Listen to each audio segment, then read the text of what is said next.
Lazaro anazusidwa, mwana wa Yairo anazusidwa. Atazusidwa amene wowo Yesu so ndikuzususa yekha timakhala ndi chiyembekezo kuti tikafa tizakani kodi tizazuka. We have hope. Yesu sanasusa vonse anazusa odani ochepa, but from the few we have hope kuti tizakani kodi tizazuka. From the few tizazuka. Ndiye tikambenso kupemphera, preaching about repentance. Matthew 3:2 mwambiri Yesu amalalikira. Ndukapa za hope chifanyani. You have invited the government to come here because you have hope. Where is hope coming from? When anthu ambiri ali ninjala, anthu ambiri sali panchito, misewu yotibuka, but you have hope from the little that the government is doing. Musayangane kuti misewu yonse ikozedwa mkhali chiyembekezo. Onse amene chito mkhali chiyembekezo. Just as Jesus did, yang'anani pa zochepa zimene zopangidwazo. Have hope. Pamene anthu ambiri amasokerera ndi apo. Politicians are very cunning. Anthu andale ambiri sakalowa kumwe pachonama. Andale ambiri sakalowa kumwamba pachonani chonama.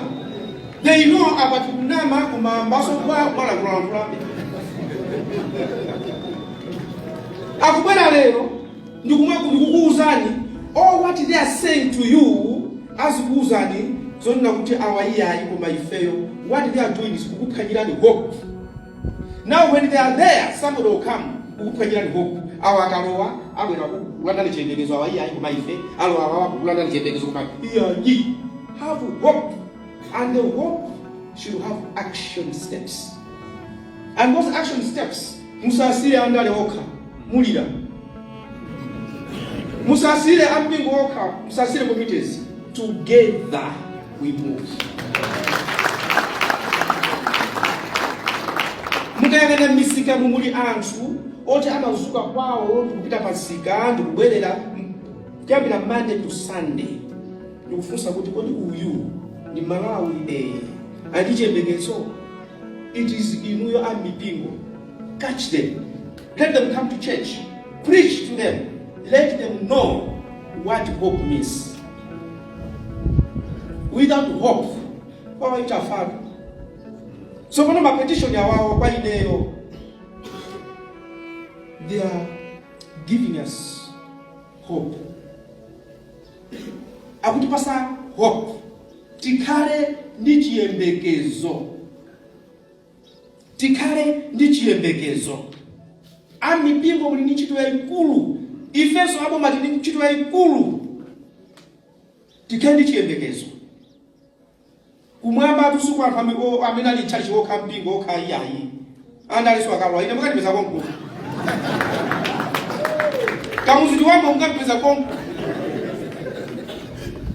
Kodi tisanamizane tu lero tine vice president. Mawa ni kucha sine vice president. Zimene ndikuchita lero izandipangisa kupanga manyazi kuyenda so mwanthu kapena kuyenda ni bidi. So I don't want to do vice president ukatha ndikamataenda ndienda basi mati campaign yeti kumaenda campaign. No. Ineyo I'll do all what God wants me to do. Pamene ndili pa udindo.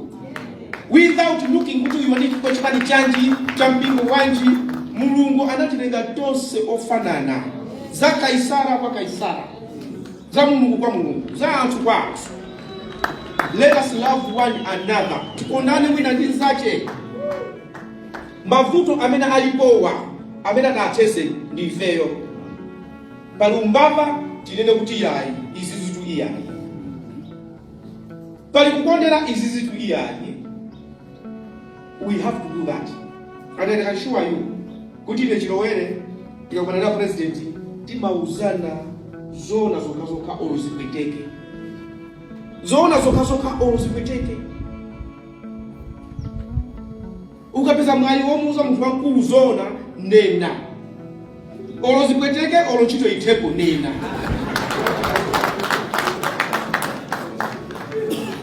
And I can tell you kuti a president adziko lino akhala akundifunsa, akulankhula nani, akundituma. One of the reasons ndimauza zimene zili zenizeni, zoona zenizeni, Ambuye akudalitse zoona. Now, in conclusion, to be general speech,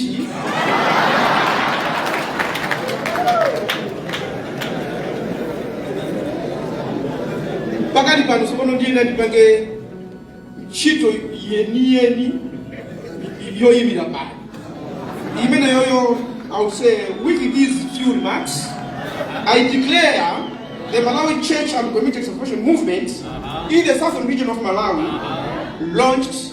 God bless you for listening, and God bless Malawi.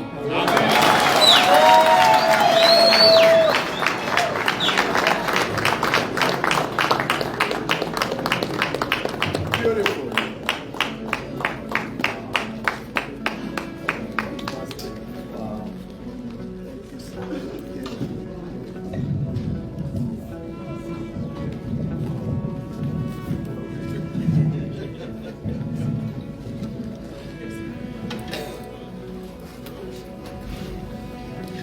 Round of applause for the inspiring speech by His Honor, the Vice President of the Republic of Malawi, Dr. Michael Beswick Osi. He has just energized us to move so strong in this agenda. Yes. Another round of applause for the energy put forward to us.